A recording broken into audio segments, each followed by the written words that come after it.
Hello मेरे प्यारे बच्चों, उम्मीद करते हैं आप सभी मस्त होंगे। आइए आज एक हम लोग रेजिस्टेंस से रिलेटेड यानी इलेक्ट्रिसिटी का एक क्वेश्चन नॉर्मल सा करते हैं। The resistance of a wire of 0.01 centimetre radius. कितना रेडियस दिया है? 0.01 सेंटीमीटर। अब ज़रा ध्यान दीजिएगा, रेडियस दिया हुआ है आपका 0.01 सेंटीमीटर। इसको मीटर में कन्वर्ट कर लीजिए तो R इक्वल टू क्या हो जाएगा? 0.01 इंटू 10⁻⁻², यानी कि 100 से डिवाइड करेंगे। 100 ये और डबल जीरो यहाँ है, सो हम लोग कर सकते हैं 1 इंटू 10⁻⁻4 मीटर। अब ये इसके इक्वल हो जाएगा, 10⁻⁻4 मीटर के इक्वल हो जाएगा।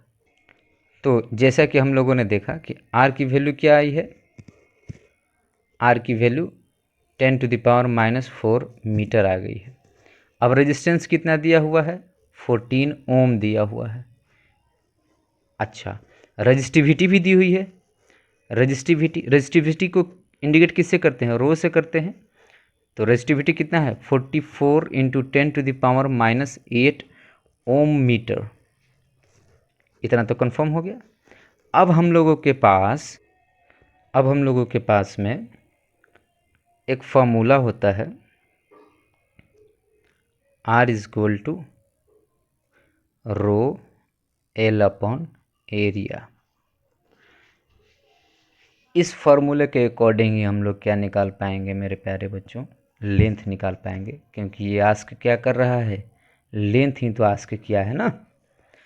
तो यहाँ से L की वैल्यू क्या हो जाएगी? R इंटू ए अपॉन रजिस्टिविटी। अब इस फॉर्मूले को अप्लाई करने के लिए हम लोग क्या करेंगे? पहले एरिया निकालेंगे। तो एरिया ऑफ क्रॉस सेक्शन कितना हो गया? पाई आर स्क्वायर। अब आप लोगों के माइंड में ये चल रहा होगा कि आखिर पाई आर स्क्वायर आया कैसे?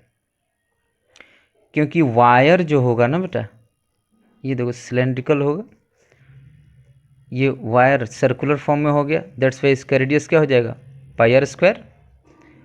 सो हम लोग कह सकते हैं area is equal to pi r square.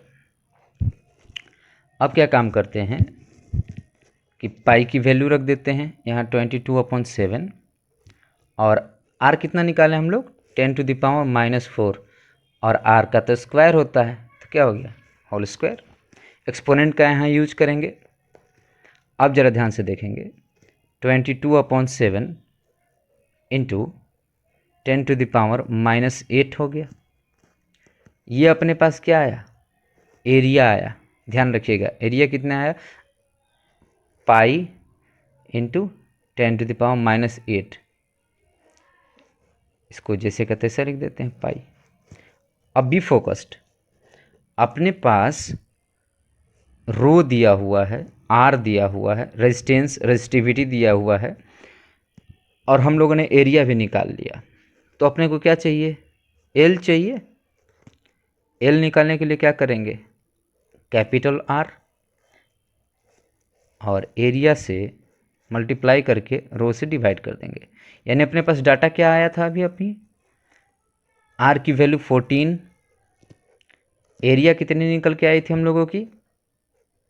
बोलो बोलो।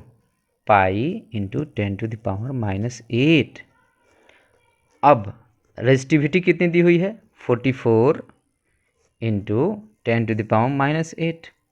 अब 10⁻⁻8 से 10⁻⁻8 कट हो जाएगा। अब रही बात 14 की, तो 7, और ये हो जाएगा 22 से। अब जैसा कि हम लोग जानते हैं कि इस पाई की वैल्यू 22/7 होता है।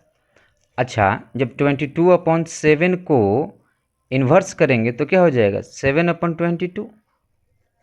यानी कुछ सिमिलरिटी नज़र आ रहा है। अगर इसके वैल्यू को पुट करते हैं तो 7 से 7 कट हो जाना है, 22 से 22, यानी कि हम लोग सीधा पाई से इस 1/पाई की वैल्यू को कट कर दें। भाई साहब, ये पाई अपन पाई हो गया ना, कट गया। अपने पास क्या आया? 1। यानी लेंथ कितना आएगा भाई साहब? 1 मीटर। इस क्वेश्चन का आंसर आपको प्राप्त हो गया। धन्यवाद। ये 2025 में पूछा गया सवाल है। उम्मीद करता हूँ आप सभी कनेक्ट रहेंगे और हम प्रयास करते रहेंगे कि आप सभी जो है सो कि सवाल को बनाते रहिए अपने स्तर से, और हम कुछ एक इम्पोर्टेंट क्वेश्चन का सीरीज़ चलाते रहेंगे बार बार, और आप लोग देख करके अपना प्रैक्टिस करते रहिएगा। Best of luck for your examinations.